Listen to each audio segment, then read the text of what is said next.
Hey, Corey with Creative Habitats here. Wanted to talk a little bit about the nursery business. This is Creative Habitats, and what I'm talking about is over there called Create Your Habitat.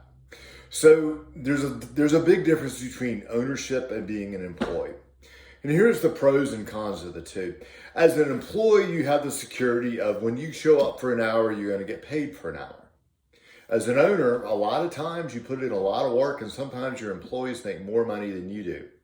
But you do that for a couple of reasons. One is it's yours, it's your baby.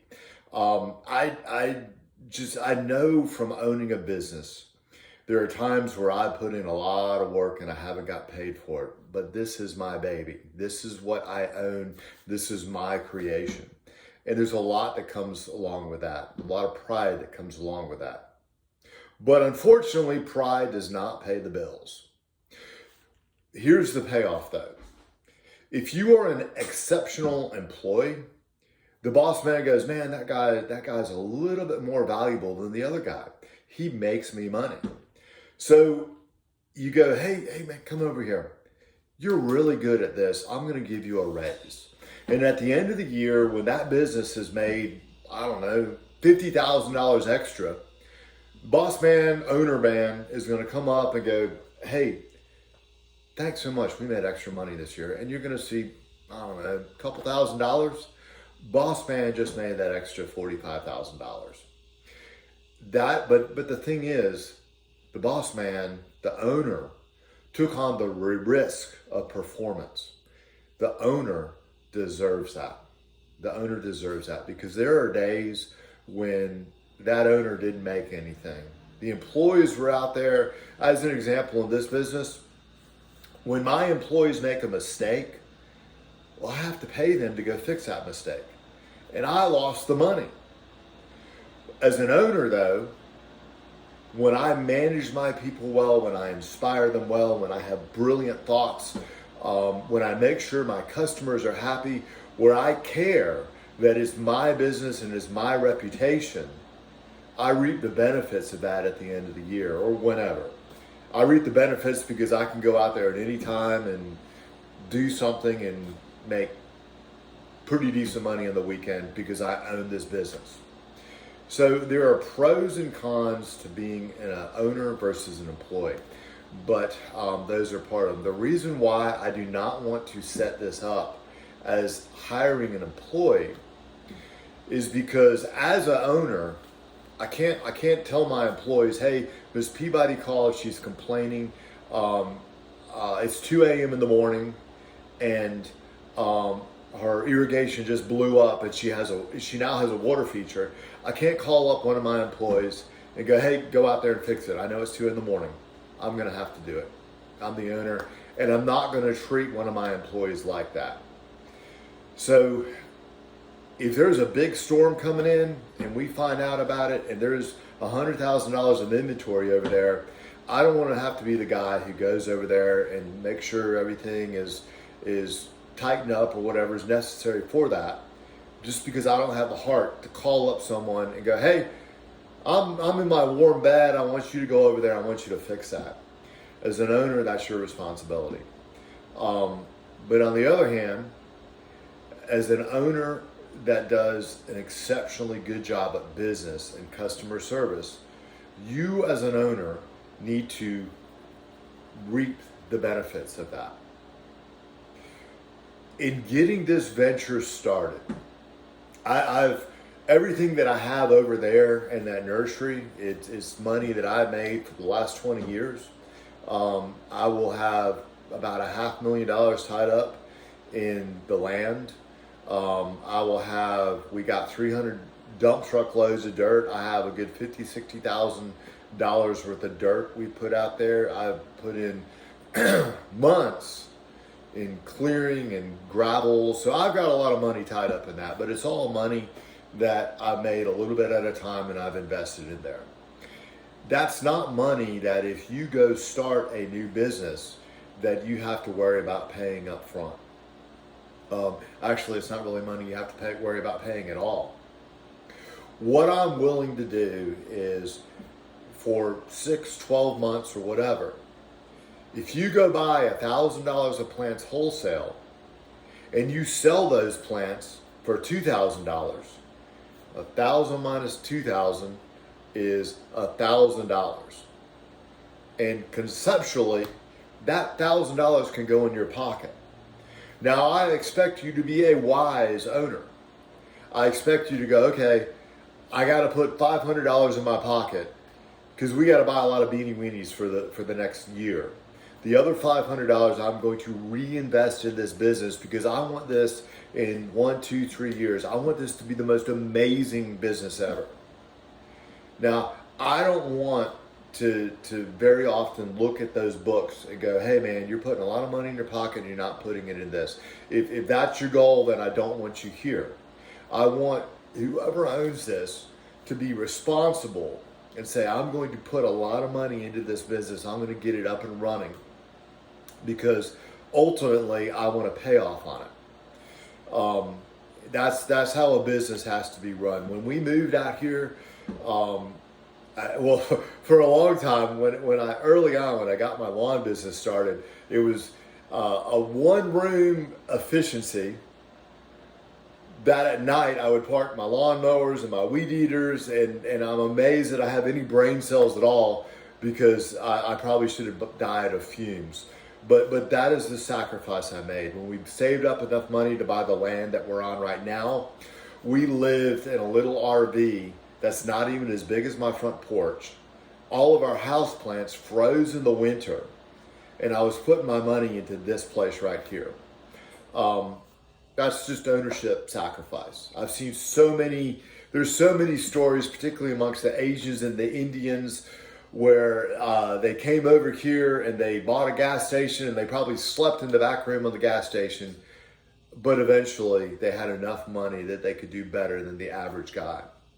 So what I'm trying to say is I don't care about money to get this thing up off the ground. Yes, eventually when this nursery business, Create Your Habitat, is up and running, yeah, I want a cut of that revenue. If you sell $1,000 wholesale of plants, or if you sell $1,000 of plants, then I want a percentage of that. But I want this business to get up and running, and I want to take care of you first. Actually, I want to take care of the business first. Treat the business well, and the business will treat you well. Then, hey, give me some money. But I want to be an investor, but I don't want to be an owner. I don't want to have that weight of this has to perform on my shoulders. If you're an employee and that business goes under, you just go somewhere else and you get a job somewhere else. If you are an owner, you are invested in it, and it has to succeed, because failure means you lose a great opportunity. So that is why I'm not interested in an employee. I am interested in an owner. Now, having Create Your Habitats share with Creative Habitats right here, there's some advantages to it. If you go out and you start your own nursery, then you're going to pay all the marketing.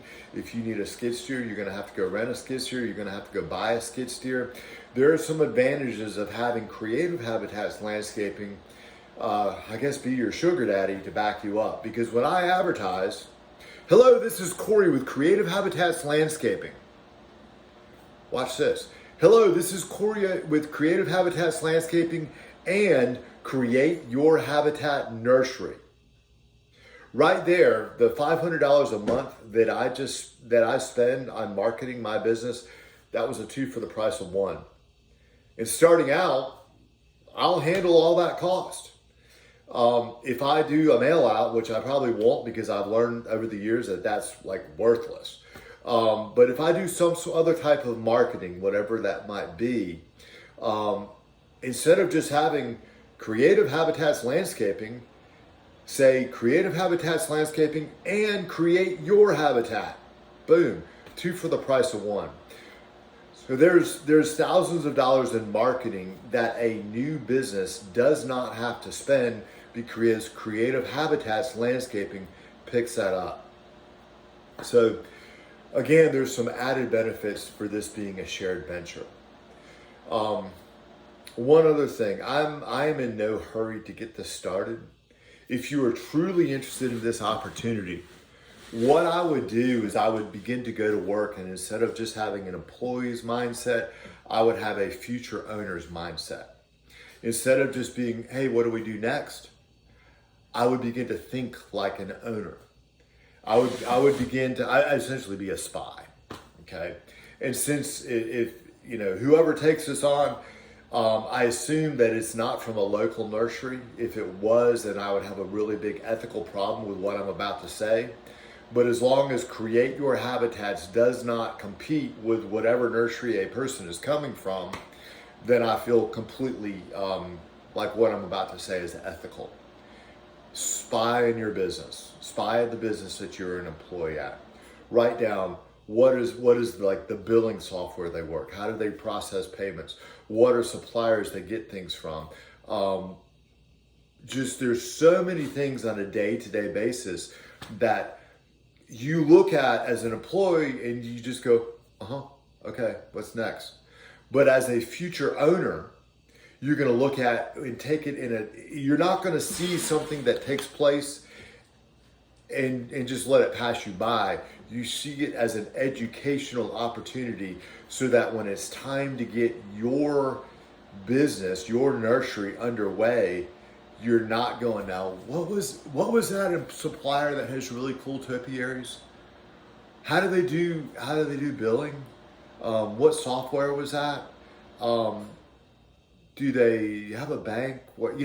There's all these questions that will come up where if for 1 year you be a spy where you work, so many of those questions will be answered that when you get this thing up and going, you have all the answers and you're not asking the questions.